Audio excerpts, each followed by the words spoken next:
O Evangelho no Lar. Fundamentação doutrinária. Vários espíritos de escola se manifestaram sobre a validade e conveniência da reunião em torno do Evangelho de Jesus no lar. Dentre eles podemos citar Emmanuel, Bezerra de Menezes, André Luiz, Joana de Ângeles. A finalidade e a importância do Evangelho no lar. Primeiro, estudar o Evangelho de Jesus possibilita compreender os ensinamentos cristãos, cuja prática nos conduz ao aprimoramento moral. Segundo, criar em todos os lares o hábito de se reunir em família para despertar e acentuar os familiares o sentimento de fraternidade. Terceiro, pelo momento de paz que o Evangelho proporciona ao lar, pela união das criaturas, propiciando a cada um uma vivência tranquila e equilibrada. Quarto, higienizar o lar por pensamentos e sentimentos elevados e favorecer a influência dos mensageiros do bem. Quinto, facilitar no lar e fora dele o amparo necessário diante das dificuldades materiais e espirituais, mantendo operantes os princípios da vigilância e da oração. Sexto, elevar o padrão vibratório dos componentes do lar e contribuir com o plano espiritual na obtenção de um mundo melhor. Sétimo, tornar o Evangelho conhecido, compreendido, sentido e exemplificado em todos os ambientes. Como fazer? Escolha na semana um dia e horário em que a família possa se reunir durante mais ou menos 30 minutos. Crianças também podem fazer parte da reunião. Pode ocorrer a presença de visitantes ocasionais, e neste caso, podem ser convidados a participar. Caso não sejam espíritas, devem ser esclarecidos sobre a finalidade da reunião. Há inclusive a possibilidade da reunião ser realizada por uma só pessoa. O roteiro a ser seguido é o mesmo. Roteiro para a realização do Evangelho no lar. Primeiro, início da reunião. Prece simples e espontânea. Segundo, leitura de O Evangelho segundo o Espiritismo. Começar desde o prefácio, lendo um item ou dois, sempre na sequência ou aleatória a leitura. Terceiro, comentários sobre o texto lido. Devem ser breves e contando com a participação dos presentes, evidenciando o ensino moral aplicado às situações do dia a dia. Quarto, fluidificação da água.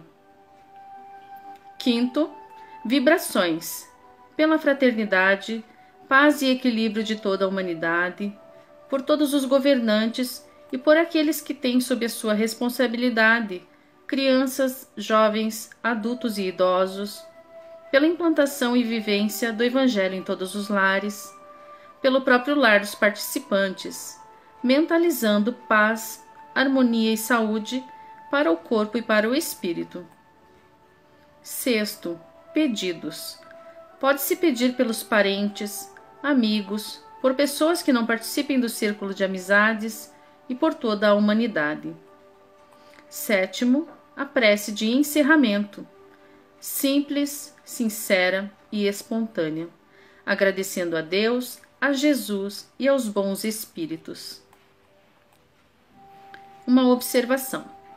A prática do Evangelho no lar não deve ser transformada em reunião mediúnica.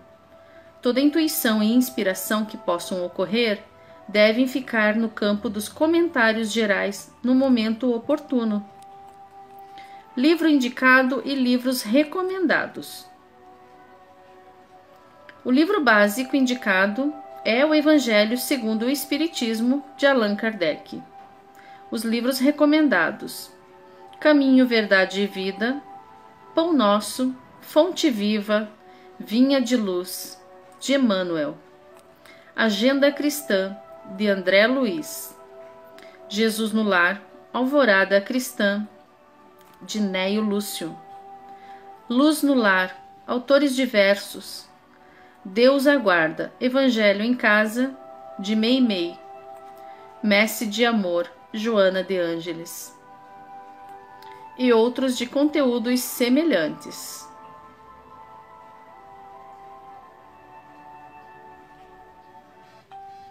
Evangelho no Lar.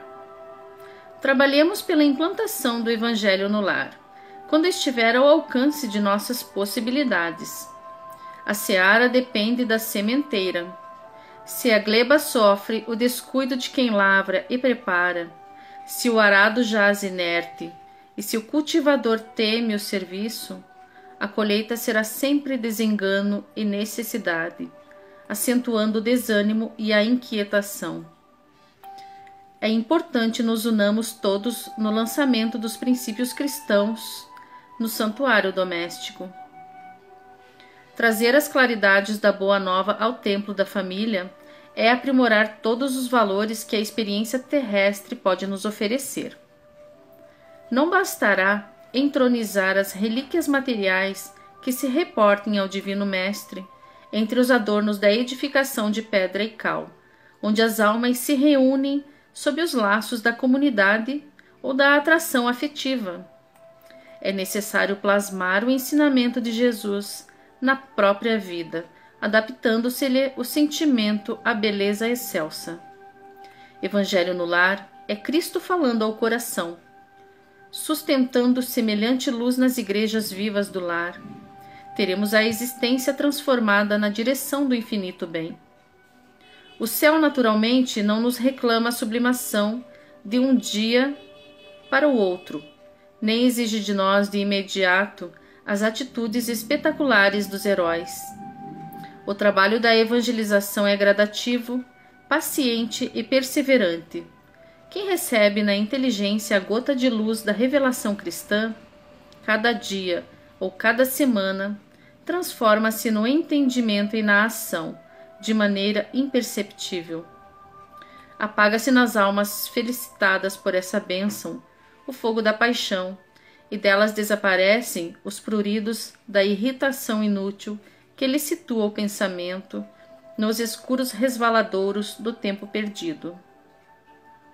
Enquanto isso ocorre, as criaturas despertam para a edificação espiritual, com o serviço por norma constante da fé e caridade, nas devoluções a que se afeiçoam, de vez que compreendem por fim no Senhor não apenas o amigo sublime que ampara e eleva, mas também o orientador que corrige e educa para a felicidade real e para o bem verdadeiro.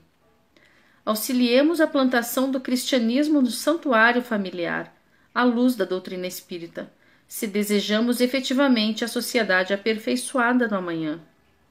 Em verdade, no campo vasto do mundo, as estradas se bifurcam, mas é no lar que começam os fios dos destinos, e nós sabemos que o homem na essência é o legislador da própria existência e o dispensador da paz ou da desesperação, da alegria ou da dor a si mesmo. Apoiar semelhante realização, estendendo-se nos círculos das novas amizades, oferecendo-lhe o nosso concurso ativo na obra de regeneração dos espíritos, na época atormentada que atravessamos, é obrigação que nos reaproximará do mentor divino, que começou o seu apostolado na terra, não somente entre os doutores de Jerusalém, mas também nos júbilos caseiros da festa de Canaã, quando simbolicamente transformou a água em vinho na consagração da paz familiar. Que a providência divina nos fortaleça para prosseguirmos na tarefa de reconstrução do lar sobre os alicerces do Cristo, nosso Mestre e Senhor, dentro da qual cumpre-nos colaborar com as nossas melhores forças. Bezerra de Menezes. Psicografia de Francisco Cândido Xavier. Temas da vida. Jesus contigo. Dedica uma das 7 noites da semana ao culto evangélico no lar, a fim de que Jesus possa pernoitar em tua casa. Prepara a mesa, coloca água pura, abre o Evangelho, Distende a mensagem da fé, enlaça a família e ora. Jesus virá em visita. Quando o lar se converte em santuário, o crime se recolhe ao museu. Quando a família ora, Jesus se demora em casa. Quando os corações se unem nos liames da fé, o equilíbrio oferta bênçãos de consolo e a saúde derrama vinho de paz para todos. Jesus no lar é vida para o lar. Não aguardes que o mundo te leve à certeza do bem variável. Distende da tua casa cristã a luz do Evangelho para um mundo atormentado. Quando uma família orar em casa, reunida nas blandícias do Evangelho, toda a rua recebe o benefício com a comunhão com o alto. Se alguém num edifício de apartamentos alça aos céus a prece da comunhão em família, todo o edifício se beneficia, qual lâmpada ignorada acesa na ventania. Não te afastes da linha direcional do Evangelho entre os teus familiares. Continua orando fiel, estudando com os teus filhos e com aqueles a quem ama as diretrizes do Mestre. E, quanto possível, debate os problemas que te afligem à luz clara da mensagem da Boa Nova e examina as dificuldades que te perturbam ante a inspiração consoladora do Cristo. Não demandes a rua nessa noite, senão para os inevitáveis deveres que não possas adiar. Demora-te no lar para que o divino hóspede aí também se possa demorar.